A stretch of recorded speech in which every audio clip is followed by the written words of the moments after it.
Guys, welcome to my channel. My name is ReadingBear and I hope you are ready for some more stories. And today, we'll take a look at some new entitled people content. If you enjoyed my content, please don't forget to subscribe to my channel and post some bear emojis in the comment. And now, let's dive right into the stories. The first story is titled, "Neighbor claimed to have an easement over half my property and bulldozed my fence."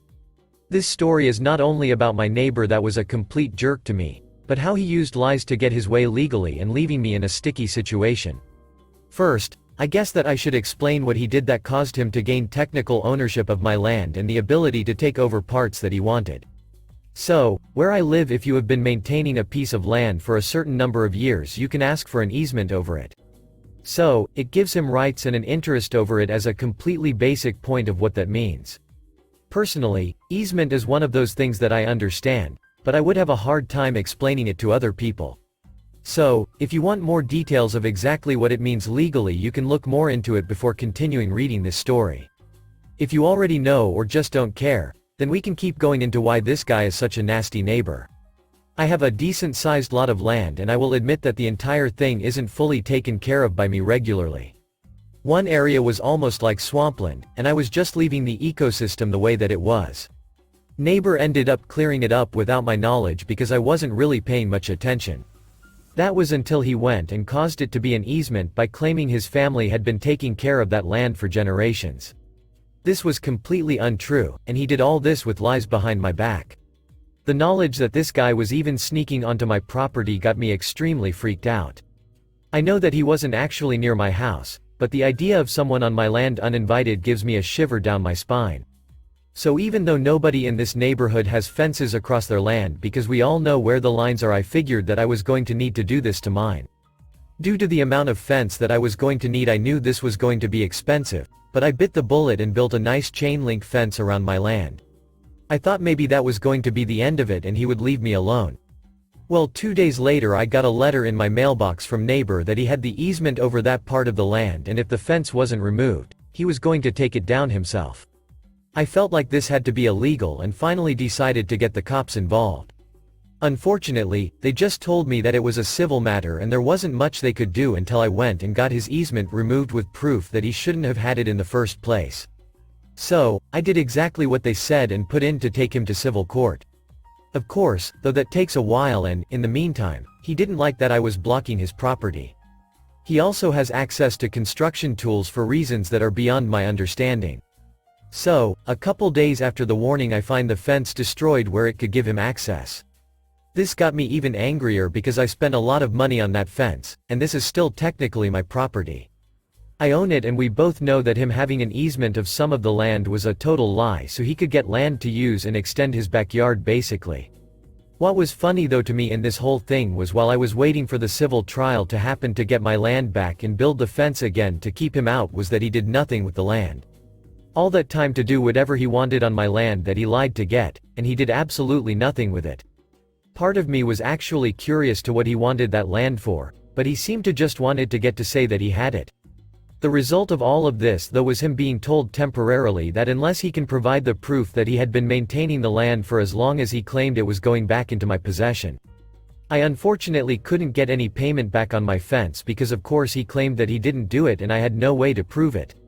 He did tell me privately that if I put up another fence it was going to be the same way that the last one was. A backwards way of telling me that he was going to destroy it yet again. So, I figured that if I was going to do this and spend the money to fix the fence, I was going to make sure that he was going to get caught destroying it. For a while I actually didn't repair the fence, and I knew very well that he kept trespassing onto the property. I caught him at least 3 times, and who knows what he was doing when I wasn't watching. Telling the police only resulted in them telling me unless I had proof then I couldn't do anything. Then they recommended that if I wanted to keep people out, I would build a fence ironically. I just had to figure out how I was going to do that without having it destroyed again, and once I figured it out, I set my plan into action. So, I did build myself another fence, and I also installed night vision cameras looking right onto that area. Even if he tried to destroy the cameras, they would catch him taking down the fence or trespassing onto the property first. It was actually funny when I saw the feed of him one night going up to the fence and starting to climb over it only to see the cameras I had installed.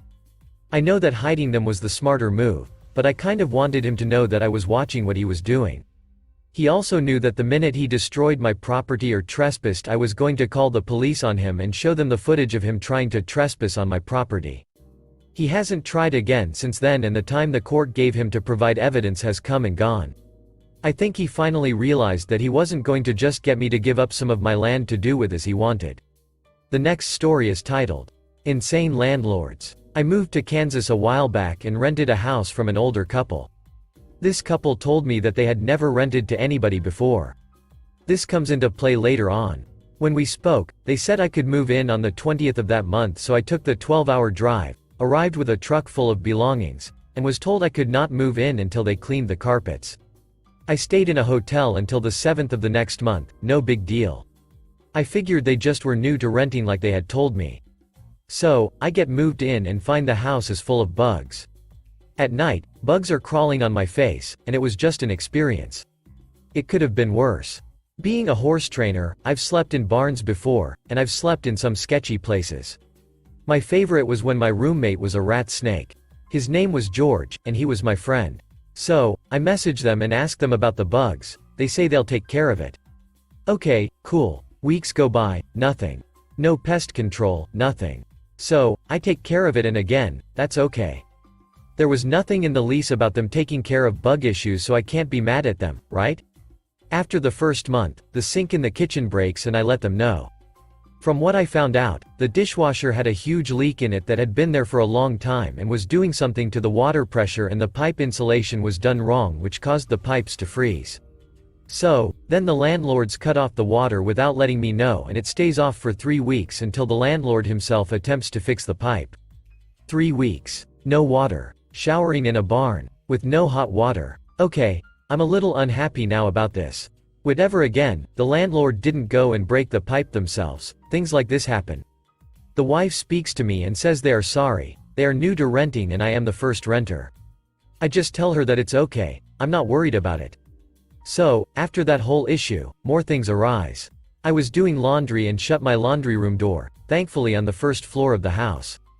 I try to open the door, the handle doesn't even work. I message my landlords and ask them about it, and it turns out that they didn't think that was important to tell me about.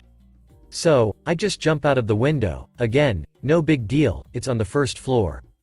It would have been nice if there weren't rose bushes outside, to be honest. This one I take full responsibility for. My partner pet sits for me when I'm working long days. Somehow, my dog got locked in my bedroom and nobody has a key, not even the landlords. I come home to a door that is broken. My partner said that he would just pay for it. He had tried the window, lock picking, everything for 4 hours. Locksmith costs $200, a door was $100, according to him. I don't know how much doors are. So, I'm like, oh, okay. Glad doggo is okay. I let the landlords know about this as well. Now, throughout this whole time living at the house, the landlords are in and out of my house, at least once every 2 weeks. They never notify me. Never. I've had them walk through the door while I was in the bathtub. Finally, my lease expires. My lease was for 6 months, and after that, I moved in with my partner. I get a message from my landlords during the week that I am moving out, saying that I needed to pay to have the carpets professionally cleaned. I'm like, okay, that's not in the lease, but I do have a dog. I paid a pet deposit of $200 and a security deposit of $900. I ask them if I can do it myself and they say no. They want it done by this specific company which charges $600 for the whole house. I ask them if I can get it done by a different companies and they say no. This company, they must be carpet cleaning Jesus for that kind of price. I tell them no, that is not in my lease, and I have paid a pet deposit along for any concerns they may have about my doggo. He's a good boy, by the way, that's important to know. No reason, just know he's the best boy. They do not like this. They tell me that somebody else could be allergic, and they, keep in mind they kept telling me I was their first renter, require all people who rent that house and all previous renters to do this. My lease says nothing about this specific company being used for carpet cleaning, and my lease says nothing about getting the carpets cleaned. I don't mind cleaning them, but I do mind paying an unreasonable price for it. And other renters? What? So, I just straight up tell them no, I will clean the carpets myself or use the cheaper company. I rent a carpet cleaner and get to work. I spend 2 8-hour days making sure that house shined. I had my partner do a walkthrough and make sure everything was in order. Okay, cool. I let them know that I am moved out and ready to do a walkthrough. Half a month goes by, 15 days. Landlords? Can we do a walkthrough? I finally get a hold of them, and they said the house looked great. They will mail me my security deposit after taking the bill for the carpet cleaners out. Okay, Jesus. I give up landlords, take the amount out of my security deposit. Meanwhile, my mother passed away. I start driving home and tell them that I will be gone and if they need anything, just to let me know and to mail the deposit back to my father's house. They say okay. 5 months later. Did you get that? 5 months. I get the check. $400 check and I go to cash it and it bounces. Just, what? Why? Why is this a thing? I try calling them and no answer. I text them and this is what I get. I am mad at you. The house was filthy when you left, you broke a 100-year-old door. I cancelled that check as soon as I found out. If you want to argue about this, I will take this up with your father. Okay, first off, leave my dad out of this.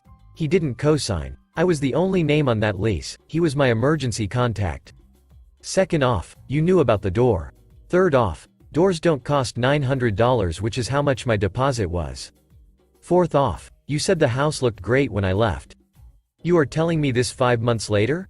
All throughout those 5 months, the landlords kept saying the check was lost, they needed time, maybe the mailman lost it, whatever. I didn't expect to even get it, but after that last interaction with them, I was just done. There is no happy ending to this other than me just ranting on Reddit. I never got my money back. I don't want to deal with the drama, but Jesus, some people. I would take full responsibility for the door, but again, a door does not cost $900. The last story is titled, Yelled at for taking a shower and told that we need to communicate better. Okay, so this literally happened yesterday. I am an 18-year-old female, and my boyfriend is 26. Yes, I know age difference. Trust me, it's a lovely relationship. Now on with the explanation. My boyfriend and I share a single small bedroom with our little fluffy ball cat and have 2 roommates who each have their own room. These 2 are dating, by the way. Now the guy roommate, who I'll call Jerk, is actually the grandson of the landlord. So, you can guess that he usually gets special treatment, like $100 off rent. His grandpa helps him with everything and usually is on his side, and he co-signed for his grandson's new truck after he totaled his old car. Now our landlord isn't a crazy mean person, nor is he entitled, he's actually the kindest man I've ever met, aside from my boyfriend. But he doesn't like to confront his grandson and usually just tells him to not do the thing he did. Now I also have anxiety due to past trauma thanks to my mother. She would kick down my door and scream at me for hours and can't really handle yelling or being trapped in a room while someone yells. Remember this for later. Now, this all started after Jerk had finished cleaning the basement suite we all lived in. But before you yell at me saying we shouldn't be lazy and should have helped him clean, let me tell you. We've stopped cleaning, we clean after ourselves, because for a while Jerk's girlfriend would walk in with her shoes on and track dirt everywhere even as we were vacuuming and purposely drag her feet so she would get all the dirt off on the clean rug. She doesn't like us. She would also cook pots of rice and then leave for days, and the rice would start to mold. I'm not her maid, so I would leave it for her to deal with when she got back. Her boyfriend was away at this point in time for 2 months and he usually cleans up after her. There's so much more, but I can't even name it all. Now back to the main story. Jerk had just finished cleaning and apparently disinfecting the bathroom. My boyfriend and I did not know this since they never talk to us, and when they do it's accompanied with a glare and passive-aggressive comments. Because of this I usually only leave our room when I've determined that they won't be out there when I leave, so I asked my boyfriend if I could have a shower, a habit I've yet to break. He said yes and I left, making sure they weren't there to glare at me. After the coast was clear I entered the bathroom, locked the door, turned the fan on and started my shower.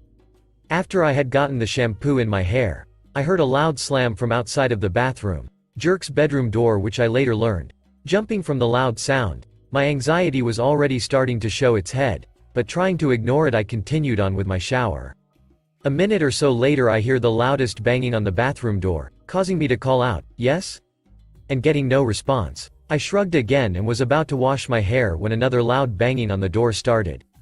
Knowing I can't ignore it anymore, I quickly rinsed the shampoo out and exited the shower after turning it off. Wrapping a towel around my very naked body, I opened the door. Once I opened the door, Jerk, who had been sitting in a chair a few feet away, jumped up and proceeded to yell at me about how it was extremely rude that I would take a shower after he cleaned the bathroom. I was supposed to have a shower, I was just waiting for my towels to dry. I cleaned the bathroom for me. You guys don't do anything and it's rude too. He kept going on and on. Now I was soaking wet in a towel, trapped in the bathroom as he yelled at me because he was blocking the door. This encounter instantly spiked my anxiety and past trauma, and I went into fight or flight mode. I couldn't leave, so I started to tell him, "Well, you didn't tell us this, and if you want to talk about not cleaning, how about you take the garbage bags of cans you've left behind the wall of the fridge?" They have 2 garbage bags full of old unwashed cans by the water tank, which he told his grandpa he had gotten rid of. He retorted, "That doesn't matter. You two don't do anything and are lazy. I'm sick of cleaning up after you." After he said this, Jerk's girlfriend then turns to me after she leave her room and says, "Yeah, you don't do anything." Excuse me? I've washed their dishes when they had them in the sink and I needed to wash mine. I've even put them away for them. I've vacuumed until Jerk's girlfriend started bringing dirt into the house every day, and my boyfriend has cleaned the kitchen all by himself. And they're saying we do nothing? Excuse me, but who buys the toilet paper that you use? Me. And who buys dish soap when we are out, and they haven't? Me. And who gets soap and paper towels so you can wash your hands after you shit? Me. Having had enough, I shut the door, grabbed my stuff, still in just a towel, then proceeded to run to our room after Jerk had moved. My boyfriend, surprised I ran in with just a towel on, asked if everything was okay. I told him what happened instantly, only to start crying as I did so, since it's been a while since I've had such a scary and anxious moment. My boyfriend texted the landlord and told him what happened, to which the landlord was surprised, but said he would start heading home. He was out of town. We then left to go to my mom's house. Yes, I still have contact with her.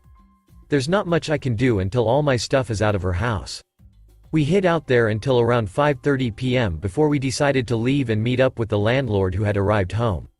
After getting dinner and driving home, we sat down with the landlord to talk about what happened. Landlord: "So, I've noticed that you guys have a communication issue." Jerk said he's sorry for acting like that. He was just frustrated that he cleaned the bathroom, and he wanted a shower. We then told him that that didn't really warrant him slamming doors and banging on the bathroom door.